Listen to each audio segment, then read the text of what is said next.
శుభోదయం. Global బెతేనియా Calvary ministry తరపున ఈ ఉదయకాల సమయంలో మరొక్కసారి మీ అందరితో కూడా కలుసుకుని దేవుని యొక్క పరిశుద్ధమైన మాటలు ధ్యానించటకును దేవుడు నాకు ఇచ్చిన మధురమైన అవకాశమును బట్టి నేను దేవునికి ప్రత్యేకమైన వందనాలు తెలియచేసుకుంటూ ఉన్నాను. ఈరోజు కూడా పరిశుద్ధమైన వేద గ్రంథములో నుండి మరి యొక్క అద్భుతమైనటువంటి మాటను చదువుకుందాం. కీర్తనల గ్రంథము 23వ అధ్యాయము మొట్టమొదటి వచనం నేను చదువుతున్నాను, దయచేసి గమనించమని ప్రభు పేరిట మనవి చేస్తూ ఉన్నాను. కీర్తనల గ్రంథము 23వ అధ్యాయము మొదటి వచనము. యెహోవా నా కాపరి, నాకు లేమి కలుగదు. దేవునికి స్తోత్రం కలుగునుగాక. బాలుడైనటువంటి దావీదు గొర్రెలను కాస్తూ ఉన్నాడు. యెహోవా నా కాపరి, నాకు లేమి కలగదు అని పాడుకుంటూ ఉన్నాడు. సర్వశక్తి కలిగిన దేవుడు మనకు కాపరిగా ఉంటే మనకు కొరతలే ఉండవు. సర్వోన్నతుడైన దేవుడు మనకు కాపరిగా ఉంటే మనకు అసలు దిగులే ఉండదు. కృపానిధియగు దేవుడు మనకు కాపరిగా ఉంటే మనకు చింతలే ఉండవు. నమ్ముతారా? అవును. యెహోవా మనకు కాపరిగా ఉంటే మనకు లేమి కలుగుదు ప్రియులారా. అయితే మనలో అనేక మంది ఆయనను మన జీవితములలో కాపరిగా ఉండడానికి అంగీకరించరు. ఎందుకు అంటే ఆయన మన కాపరిగా ఉన్నప్పుడు మన ఇష్టాలు నెరవేర్చుకోవడానికి వీలు పడదు కాబట్టి.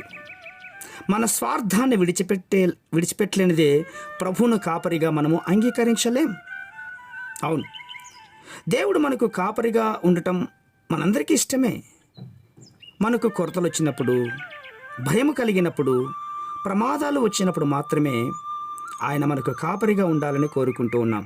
కానీ ఎల్లవేళలా ఆయన కాపుదల, ఆయన నడిపింపునకు లోబడి ఉండటం లేదు ప్రియులారా. అంతేకాదు, ఆయన కాపుదల నుండి పారిపోవడానికి నిత్యము కూడా ప్రయత్నిస్తూనే ఉన్నాం.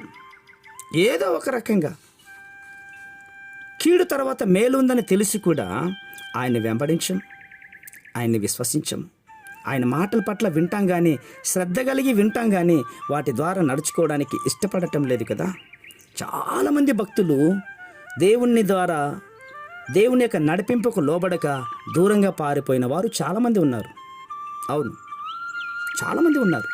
యోనా గారు తీసుకోండి, దేవుని నుండి దూరంగా పారిపోయాడు ప్రియులారా.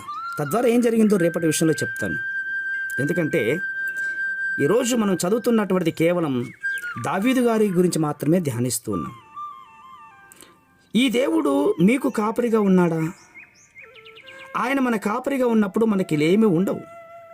ఆయన పచ్చిక గల చోట్ల మనల్ని పరుండు చేస్తాడు. శాంతికరమైన జలముల యొద్ద మనల్ని నడిపిస్తాడు.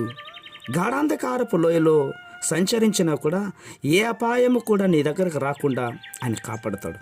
ఎంత గొప్ప కాపుదలండి. అవును, గిన్నె నుండి పొర్లి నీ జీవితం సమృద్ధికరమైన జీవితంగా మారుస్తాడు. సంపూర్ణమైన జీవితమునకు మనము లోపడుతూ ఉంటే ఖచ్చితంగా దేవుడిని కాపుదరిగా ఉంటాడు. ఈరోజే ఈ క్రీస్తు మన కాపరిగా ఎంచుకొని ఆయన ఇచ్చే ఆశీర్వాదాలన్నిటిని కూడా పొందుకుందాం. అవును, రేపటి దినంలో యోనా గురించి ఎలా పారిపోయాడో చెప్తాను. అప్పటిదాకా దేవుని యొక్క మహాకాపుదల భద్రత మనందరికీ కూడా తోడై నడిపించి ఆశ్రయించునుగాక. ఆమేన్, ఆమేన్, ఆమేన్.